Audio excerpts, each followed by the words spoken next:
I believe, amen, preachers can understand what I'm about to say. I think Minister Payne or Pastor Isom, Scales, or Ralpher can understand what I'm about to say.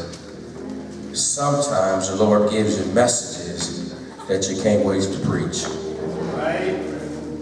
There's times when there's messages that we don't want to preach. But this one, I thank God He gave me this one to share with you as He shared it with me. Matthew chapter 28. And when you find it, I'm going to ask you just stand with us as we take a look at Matthew chapter 28.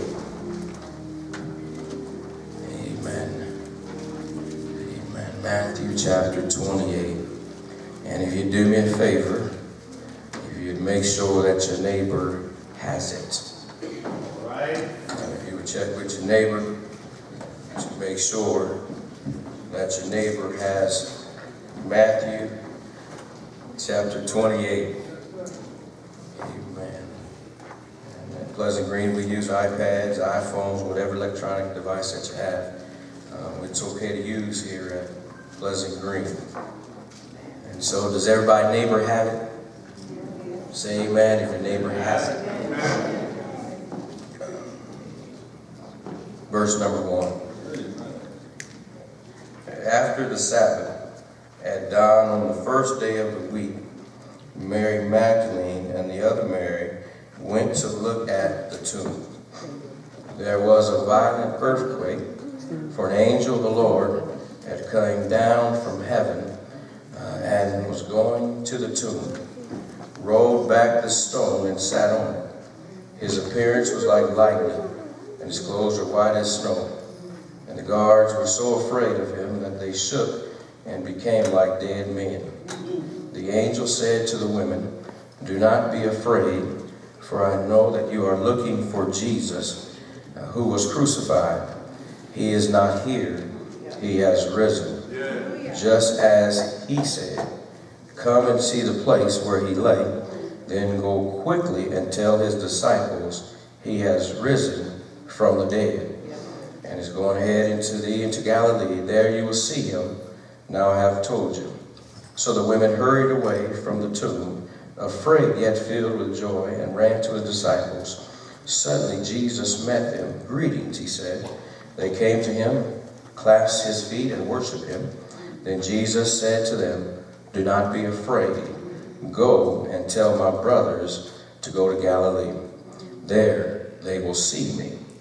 While the women were on their way, some of the guards went into the city and reported to the chief priests everything that happened.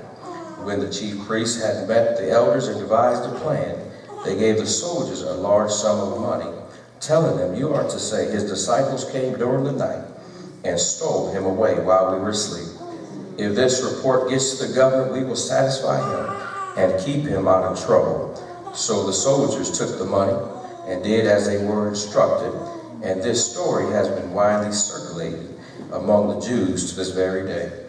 And then 16 says, "Then the 11 disciples went to Galilee, to the mountain where Jesus had told them to go. When they saw him, they worshipped him, but some doubted. Then Jesus came to them and said, "All authority in heaven and on earth have been given unto me. Therefore go and make disciples of all nations, baptizing them in the name of the Father, and of the Son, and of the Holy Spirit, and teaching them to observe all things whatsoever I have commanded you. And surely I am with you always to the very end of the age." Amen. You may be seated. I know we read a little more verses than we normally do, but I thought we'd share the entire text. So just in case you had the Super Bowl party this afternoon, and in between watching commercials and talking football, eating wings and drinking Pepsis and Sprites,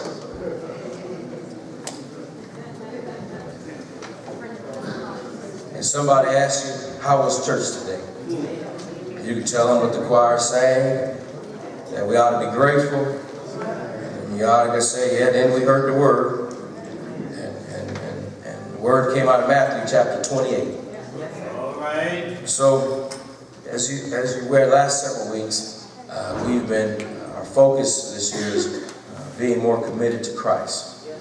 We've shared a few sermons the last several weeks in regards to commitment to Christ. So we shared with you what comes with commitment. Y'all remember that? All right. As they say, if you say amen, that just means keep on going fast. Yeah. And we shared with you how it says what comes with commitment. Y'all remember that? All right. When we go out to eat, we ask what comes with the meal. And we know that Paul shared with us in Acts chapter 16 that commitment comes with sharing your faith, comes with foes, and comes with favor. And then we shared with you how what commitment requires of you and me. For it does require us to act in a certain way. And today I want to take a look at commitment one more time on this week, as Lord has given me this message to share with us on today. I got to ask you a question. Is there anyone in a commitment today? This is a call and response. You can talk back. Is anybody, I just want to see a quick hand or a wink. Is anybody in a commitment? I see somebody standing. That's what I'm talking about. Sister Brown, that's your husband. Amen. Amen. I hear you. There's Sister Brown. I hear you. I like that. I'm going to ask one more time. Is there anybody in a commitment today? Yes, sir. I just need about 15. I see 3, 4, 5. Okay, I think we got 15. Now, first you thought I was talking about a relationship. But not necessarily to be a relationship, you have a commitment to. So I'll ask the question in a few more minutes, but I know there's some folks that did not raise their hand. You've made a commitment to your job. Somebody else said, well, I made a commitment to my car company. I made a commitment to my mortgage company. And somebody else said, well, Reverend, I got a commitment to my family. So I'm going to ask one more time. Is there anybody in a committed relationship? Come on, I think I see you now. I see you.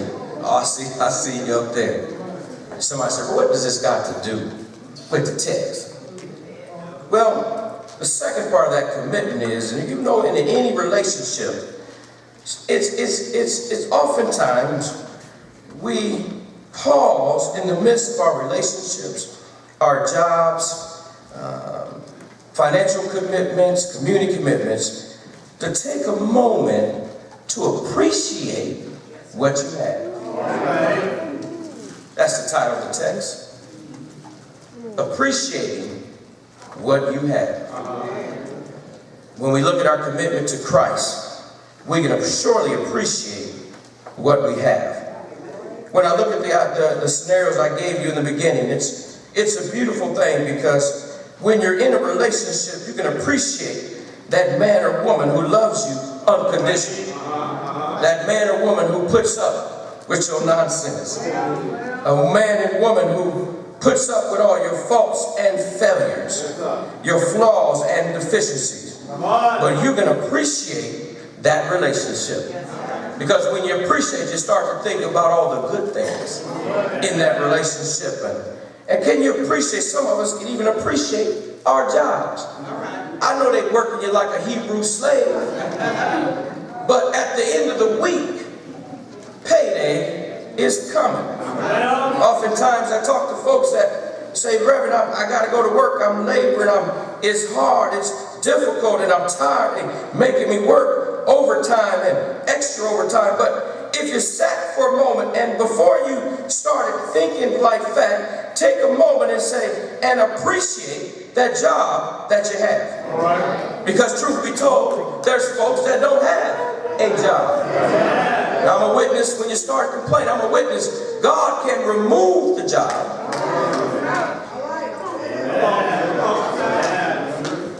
Responsibilities loaded up on your desk, but when they come, I've learned in my own life to appreciate the workload I have. Has anybody been there without a job before? Come on, I'm not the only one. And so you appreciate something. Somebody said, Reverend, I can relate to a relationship job. And can I get to my car company?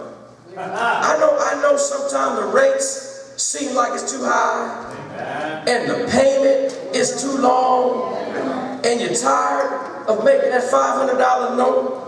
But on the flip side, when you appreciate the car company, because the car company gave you and I a car with no money down. Shout by myself. They gave you a car when nobody else would give you a car. After you filed bankruptcy 2 weeks ago, credit is still in the 300s. Oftentimes, it's good just to say thank you, Mr. Car Company. I appreciate you. Why, Reverend? Because you get me from A to B. And last time I got in my car, it got me safely to the house of God. Matter of fact, that same car got me to my job, so I can take care of my family. Every now and then, it's good to appreciate the bucket that you have in your driveway. It may not be a 2019, but at least it got 4 wheels, a steering wheel, and a cassette deck, and Lord have mercy, got some gas in the tank. I've lost some things, but I can appreciate them now. Somebody said, Reverend, that still don't excite me. Can I get to the mortgage company? I know they asked you for a whole bunch of documents. We asked you for everything but your child's blood. I know that you got to pay me, the mortgage lender, for 30 years plus. I know the interest is so high that you can't even think about it. But every now and then, it's good to appreciate the mortgage company. Because without the mortgage company or the landlord, you would have a place to lay your head. Y'all gonna shout all by myself. Without the landlord or the mortgage company, when you go home this afternoon when it might be raining, you ain't standing outside. I know the mortgage is high and it gets tough, but every now and then God wants us to appreciate what we have. Can I testify? I asked the Lord for a new house. Another driveway. Went from a 2-car to a 3-car. And every winter, he reminds me, I'll bless you with this. Y'all don't catch this. When you're shoveling in the blow, every now and then he says, look, you got to appreciate what I gave you. Appreciate what you have. Lord and behold, thank God for our family. Now I'm going to cut to the chase because I'm about to jump. It's good to appreciate your family. Because oftentimes it's too late to appreciate them when they're laid out in front of us. How many been to funerals and they got up to give remarks and it talks about how much I miss you and how much I love you and I don't know what I'm going to do without you. Well, you should have told them. I'm going home. You should have told them while they was alive. We got too many problems in our families where family members don't get along. But I got to tell you today, stop the nonsense and appreciate your mama and your daddy, your cousins and your crazy nephews. Appreciate what you have. If you ain't got no children, even if they're wayward and acting crazy, appreciate them that they ain't locked up. If they're crazy and locked up, appreciate that they still alive. Because every now and then, Yes, sir. That's it. we got to appreciate what we have. And I'm excited to report, when I look at the text and it comes to commitment, God wants me to encourage you to appreciate what you have. Because when you start thinking about what you have, you almost break out in praise mode. Come on, I'm going to need some witnesses. Has anybody ever thought about the goodness of God? You didn't focus on the negative, but you said, Lord, thank you for these twin boys. Thank you for my wife. Thank you for all the creature comforts. And when I go home, it's going to be warm on the inside. Do I got anybody that's appreciating what you have? May not be what you want, but you got everything that you need. I'm going to get to the text. But it's because when it comes to commitment, we got to appreciate what we have. Now, I'm going to go to the end and come back to the text. Because he's encouraging us that as a child of God, we got to appreciate Jesus Christ. And every now and then we have to be reminded who Jesus is. Because I don't know about you, Brother Parks, but every now and then my children forget who I am. Brother Carl, and every now and then we got to remind them who we are. Come on, I know I'm not alone on that. And so, if we're in a commitment to Christ, I just want to take a few minutes to remind you and me who Christ is. Now, I might get excited. I'm just telling you right now. Because every now and then when life burns you with every kind of trials and tribulations and problems and pains, we often forget that we are a child of God. And God would not give us nothing we couldn't bear. Well, let me go and tell you, just in case, every now and then we got to appreciate that he was born to a Virgin Mary.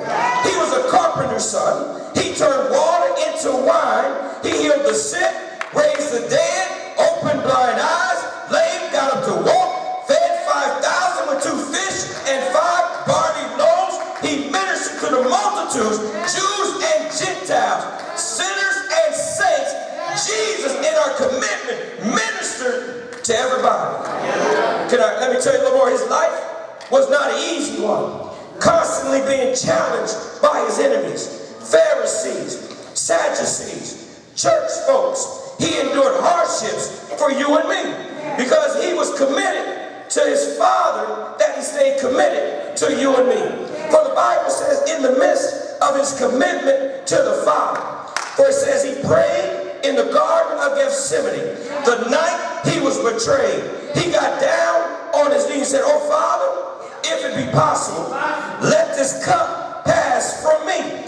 Nevertheless, not as I will, but thy will." Then he went back to the Father and prayed a second time. "Oh Father, if this may not pass from me, except I drink it, thy will be done." It says on this night, Jesus allowed the Roman soldiers to capture him. The Bible says he was taken from judgment hall to judgment hall. They scorned him, they beat him, they made him carry his own cross to Calvary. And if you don't mind, let me tell you what our Lord and Savior did for you and me. Sometimes we forget what Jesus has done for you and me. Sometimes we forget that God committed his Son so that you and I might have the right to the tree of life. For the Bible says in the midst of his commitment, he was wounded for our transgressions, bruised for our iniquities, and the chastisement of our peace was upon him. And with his stripes we are healed. We are like sheep. You and me are like sheep that have gone astray. I'm a shout because I need about 5 sheep that has gone astray. Matter of fact, I'll make one if I get 4 more. That's what Jesus did for you and me. But I love the text because we turn to our own way. But the Lord hath laid him iniquity upon us all. He was oppressed, he was afflicted, but yet he opened not his mouth. He was brought, I'm going to shout for somebody else. He was brought as a lamb to the slaughter and a sheep before her shears. But I love the text because that's what Jesus did for you and me. Some folks still not excited, but let me just stay right in the Bible. If I can share a few more things with you to bring to memory what Jesus' commitment, it cost him so much. It cost Jesus his life. Let me share with you what Jesus went through so that we can have eternal life. The Bible said, tell me, Sister Barry, back in the days, before we got too sophisticated in worship service, they tell me before we had praise teams, electronic billboards, all the instruments, plus pews, 3 ACs, 3 furnaces, and the preacher did not have access to commentaries and study materials. And Sunday school didn't have commentaries. All they had was the Bible. I'm a shout. They tell me that back in the days when the folks and the preacher got excited and they only had a few verses to talk about. And when they got to this point in the message or in the worship experience, folks got excited. When the preacher would say they placed a crown of thorns on his head. rivets in his feet, pierced him in the side. Out came blood, out came water. Even when they placed him on the cross between two thieves, he was thinking about you and me. For the Bible says, on the old rugged cross, Jesus said, Father, forgive them, for they know what not they do. On that old rugged cross, Jesus told the dying thief, verily I say unto thee, thou shalt be with me in paradise. On that old rugged cross, Jesus said to his mother John, woman, behold thy son. Boy, behold thy mother. On that old rugged cross, Jesus cried out to his Father, my God, why hast thou forsaken me? On that old rugged cross, Jesus said, I first. On that old rugged cross, Jesus said, it's finished. Yeah. Jesus, on that old rugged cross, he said, Father, I commend my spirit. And the Bible says he gave up the ghost for you and me. Now that's commitment to you and me. Well, I'm glad to report that they tell me that the sun refused to shine. The earth reeled and rocked. And the veil of the temple was torn from top to bottom. And then the centurion soldier, I believe he got excited, Minister Payne. And he said, surely this must be the Son of God. And I don't know about you, Pleasant Green, but that still excites me down on the inside. When I can tell the story about how Jesus died on an old rugged cross. But I'm glad that that's not the end of the story. The Bible says they put him between two thieves. But between the 6th and the 9th hour, Jesus gave up the ghost. They tell me he stayed all night Friday, stayed all night Saturday, but out of Sunday morning, because he was committed to his Father. He said, Father, it's time to get up. And he got up with all power. Yeah. Somebody said, Reverend, what are you talking about? I'm just saying, every now and then, we got to appreciate Jesus for who he is. Appreciate Jesus for what he's done. Well, I'm trying to cut across the field, but every now and then it gets exciting to me that when I think about commitment, don't think about Paul, don't think about David, but look to Jesus, who's the author and the finisher of your faith. Well, let me get to my 5 quick points, because when you can appreciate what you have. All right. Yes, sir. The text says we can appreciate what we have. And it excites me because if you say Christ is all, that's all you need. You don't need nobody else to help you. Give him praise. But just in case somebody needs to be reminded why we can appreciate what we have. The first thing I see in the text is if you ever get down, just appreciate his power. Verse number 1 through 4 says, you see God's power when the stone got moved away. That's power. But now we can appreciate his power. We can appreciate his presence. I'm hurrying, y'all, because I'm excited. Appreciate his power and appreciate his presence. In verses 5 through 9, text says that they ran upon Jesus and they met Jesus again because they thought that he was gone. They thought that her son had died, but text says that it was Jesus that said greetings unto thee. And what that means, Pleasant Green, I'd imagine I got about 50 folks that can appreciate his presence in the time of need. Can appreciate his presence in the time of darkness. Can appreciate his presence in the time of difficulty. But I got about 20 said, Reverend, I don't care what circumstance I'm in. As long as I got King Jesus, that's all I need. If I'm in the valley, I'm excited. If I'm up, I'm excited. Because his presence walks with me, talks with me, and tells me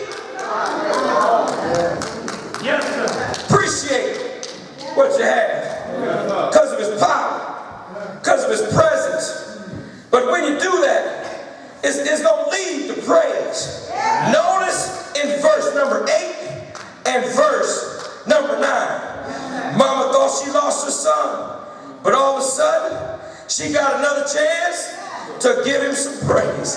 Where do you see that in the text? Look at verse number 8. It says, the women hurried away from the tomb, afraid, but yet filled with joy. She was running because she had just saw Jesus. And every now and then when you see Jesus, it leads to praise. When Jesus showed up in her circumstance, it led to praise. In other words, I got to ask a question. Has Jesus ever showed up in your situation? Come on, don't fool me now. Has Jesus showed up in your situation? And you might have been crying, but after he showed up, you started giving him praise. When he showed up in the doctor's room, and the doctor had thought they'd done all they could do, but all of a sudden your worry turned into worship. And you said, Father, thank you for making a way. And you said, I'm going to bless the Lord at all times. His praise, his praise. Appreciate what you have. And when you appreciate what you have, his power ought to excite you. His presence ought to excite you. And praise ought to come out to you. But there's a couple more things when you made that commitment to Christ. There's a couple more things and we're going home. Notice in the text, they were coming back from the tomb. Jesus has risen. And notice in the text, I see something. I got to ask a question before I ask this. Do I got some committed folks to Christ in the building? Let me raise your hand. Are you committed to Christ? Come on, we turn around. Are there some committed folks to Christ? This is next point is just for you. You've been living a lifestyle pleasing unto God. You're serving in the choir, studying your word, talking to him all day long, and you're in a good relationship with him. He knows you and you know him. He knows your thoughts, he knows your ways, because you've been intimate.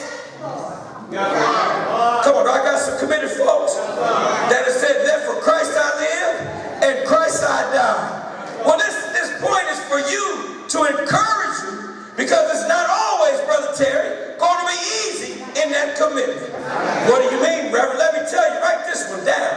When you're committed to Christ, the haters will file a false report against you. Y'all don't see it. Look at the text. Come on, everybody look in the text, because I don't want you to miss this. And I want to encourage you. After Jesus was in the tomb, and now he's gone. Here's what happens. If you know the Bible, they were in charge to guard Jesus. And if a prisoner escaped, that meant death for you. And the governors had to give a report to the governors about what happened to Jesus. Now they know what happened to Jesus. He got up. He ain't there. Ain't no fault of theirs, because wasn't nobody gonna stop him. But look at the text. What the text says. They gathered together. And they got together. I'm in verse 11. While the women were on their way, to some of the guards went into the city. And they reported to the chief priests everything that had happened. That's the truth. Amen. When the chief priests had met with the elders, they devised a plan. And they said, look, they gave the soldiers a large sum of money. This might start to sound familiar. Telling them, you are to say, his disciples came during the night, stole him while we were asleep. If this report gets to the governor, it will satisfy him, Lord heaven, and keep us out of trouble. And guess what they did? They did exactly what they told to do. Now I want you to know, all this mess that you're seeing on TV called collusion, it ain't start in 45's administration. Collusion started in the Bible. Y'all looking at me crazy. Collusion, that means folks came together and tried to twist the truth. Twist it. Because their life was on the line. That's where collusion takes place. Well, if you're here today and you've taken place in collusion and you slipped up like me, don't worry about it. God can still use you. Judas betrayed Jesus. For 30 pieces of coin, he betrayed Jesus. It's okay. David messed up. Peter denied Jesus 3 times and cut a man's ear off. So what I'm saying is that every now and then you might just get a false report filed against you. But I got some good news. You're in some good company. Yo, I'm gonna shout out by myself. You're in good company because they filed it against Jesus. So I want to encourage somebody to appreciate the power, the presence, the praise, the false reports, and lastly, it ought to lead us to be a witness. It's time to go home. For the text says, when you're committed to Christ, the last thing we can do is be a witness for Jesus. Where do you see that in the text? In verse 16, after the false report, they had gone back. Now Jesus is now with them, and he shares with them. He's back with 11 disciples in Galilee. And I love this because Jesus had time to encourage them to be his witness. After all their faults and failures, mistakes and doubt, he still said, look, I can still use you. Y'all kind of quiet. Let me back in. He said, in the midst of your sins, in the midst of your addictions, in the midst of your flaws, I still, y'all kind of quiet. In the midst of all that backbiting, telling, sleeping around, whatever it is we've done, God can still. Y'all still kind of quiet. Let me ask the question. Is there anybody that God is using despite who you are? Y'all kind of quiet. Is there anybody say, Reverend, I thank God that he's using me. Because, Reverend, if you knew my story, you wouldn't let me in the parking lot. But thanks be to God, I am now a witness for the Lord. Where do you see that? He said, look, I need you to go and tell everybody about Jesus. Let me read the text. He said, go and make disciples. Baptize them in the name of the Father and of the Son and of the Holy Ghost. Then he says, teach them. Teach them to observe all things what I have commanded. And I love it because as a child of God, when you're commitment, he ain't gonna send you out all by yourself. He ain't gonna send you in the alley by yourself. He ain't gonna send you in the dope house by yourself. He ain't gonna send you in the crack house by yourself. He said, lo, I'll be with you. He's with you on the job, with you in your home, with you in your community. But it's good to know that you and I are a witness. Yeah, yeah. I'm done. I'm done. Because I appreciate Jesus. And when you appreciate Jesus, he gonna handle it. As long as you keep him first. Well, I thank God that God allowed me to be a pastor. Because every now and then, he brings to life the message in my life. I was talking to a young lady this week. And was talking to her. She was telling me that she had a problem on the job. She said, they lying on me. She said, I know I ain't do that. And as she was talking, she was getting upset. She said, I don't get it. I know I'm right. And I'm just listening to her. But she went on to say, she said, but here's what I'm going to do. I'm not going to respond right away. I got some emails that contradicts what they say. All right. She said, I'm a CC their supervisor because I know they wrong. All right.